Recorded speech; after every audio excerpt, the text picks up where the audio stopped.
Hi, I'm James Shillinglaw, and I'm here in London. And we literally just got off the brand new Queen Anne. We had one night aboard. I could use a few more because there's so much to this ship you got to know about. I'm here with Matt Gleaves, who's the Vice President of Commercial for Cunard North America. And we're going to talk to Matt about his impressions of the ship, what he thinks has really came out well, maybe stuff that he was surprised at that it was, even better than he thought. And you're going to find out about that and a whole lot more on Insider Travel Report.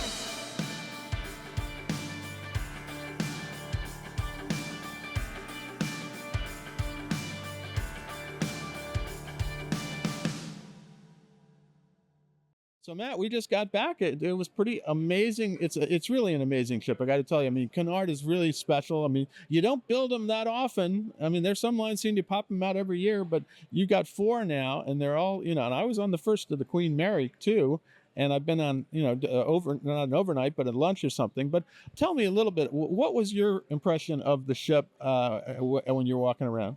Thanks, James. I think Queen Anne is clearly a signature and iconic addition to the Cunard fleet, which is amazing to see. You walk on board that ship and you know you're on a Cunard ship. It just feels right. It's got the Art Deco touches.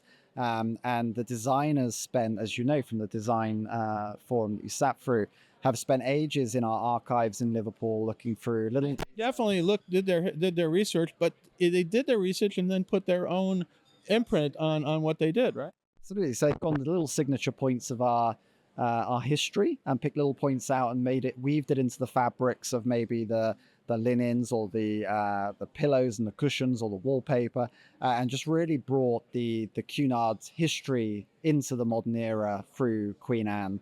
But as well as sort of nodding to our history, it's really evolving the brand forwards, which is what Cunard's always been about. We've been the first to do many things at sea, electric lighting, swimming pools, whatever it may be. And You still have the electric lights. It's great. yeah, they're still there. You'll be glad to hear, absolutely. And they're a bit more energy efficient than they used to be. So it's been fantastic to be able to welcome her to the fleet properly. And look, she looks stunning. I think a really modern ship, really contemporary, new signature points, be it dining, be it entertainment, but still that feel of a grand Cunard Queen, which is obviously something we need to maintain. It's really important to our brands. Let's go up through this thing. Now, the accommodations, I had a lovely suite. It really was, the decor was beautiful, very, very comfortable. Except I wasn't there long enough. It was just a wonderful thing that you guys really, you also have you're back to doing the different categories with the this is something you've repeated from the older Cunard ships, which is the Princess Grill, the Queen's Grill, and then the Britannia restaurant. And your dining facilities correspond to your accommodations, right? Absolutely. So, Cunard has a luxury experience for every wallet, is how I like to think of it. Whether you want to have a 2-night voyage in an inside cabin, but have that extra luxury and pampering and amazing White Star service, it's there for you. Through to if you want a 1,440 square foot Queen's Grill with your own. That was your suite, right? Great. I did check out a couple of suites. You had some of them open, and they're all gorgeous. They're all really well done. But I have to say that the one I was in was really special. Very, very. It even had a desk. And I have to work, so not many people are going on to work, but I am. But it did have a full desk. Yeah, and you have that in common, I think. But there's some work to do, right? So look, there's the style of all the cabins. There's a lot of space. There's a variety of options depending on what sort of experience you want. But they're all fabulously decorated, really homely. We've got new beds in there that are super comfortable. Don't know about you, but I slept like a dream. I slept very well the few hours that I did sleep, because you had us partying all night, and then I had a little more work to do, and then I had to get up early in the morning to work, and then we had to leave. Hey, if there's one thing travel advisors know how to do, it's how to have a good time. This is a little bit about the dining, and so we do have that traditional organization of the different dining rooms in Britannia, Queen's Grill, Princess Grill, and I was in the Princess Grill. It was absolutely stunning. It was really beautiful. It's up near the top, one of the top decks, and then you have some specialty restaurants too, right? Yeah, exactly. So we've got all the signature dining experiences, be it Britannia Club, the Queen's Grill, the Princess Grill. Those sort of exclusive restaurants still exist, but we've also added some new concepts for Cunard. We've got Ashiwa, our Japanese dining experience, Sir Samuel's, which is our elevated steakhouse. For Samuel Cunard, right?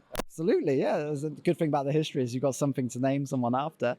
We got Ariana, which is our Indian spice restaurant. That one I wanted to go to, but it was not open, and I didn't get a chance to spend some time in there because I love Indian food. So there's a lot of different dining concepts you have, and then you got some great entertainment on board. And I think you and I had a chance to see a wonderful production of Brief Encounter.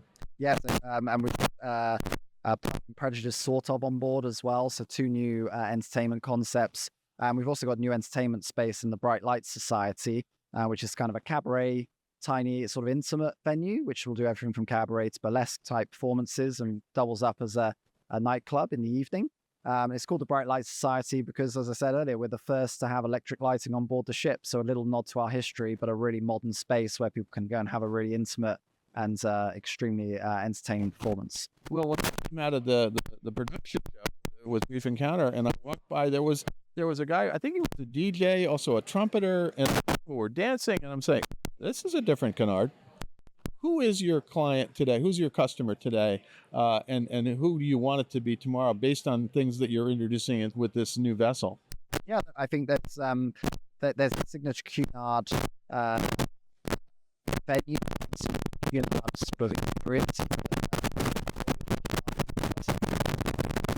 They'll be okay with this, right? Absolutely. All those signature moments you talked about, the Golden Line, all those things that make Cunard are still there. There's just a few little evolutions as the brand moves forward in time. They'll just take it forwards and appeal to new guests that are coming in as well. So a really good blend of our history, but also the future as well. Matt, great to sail with you. Again, congratulations on this wonderful new ship. It fits in the fleet, yet it is different. It's a new Cunard in many ways.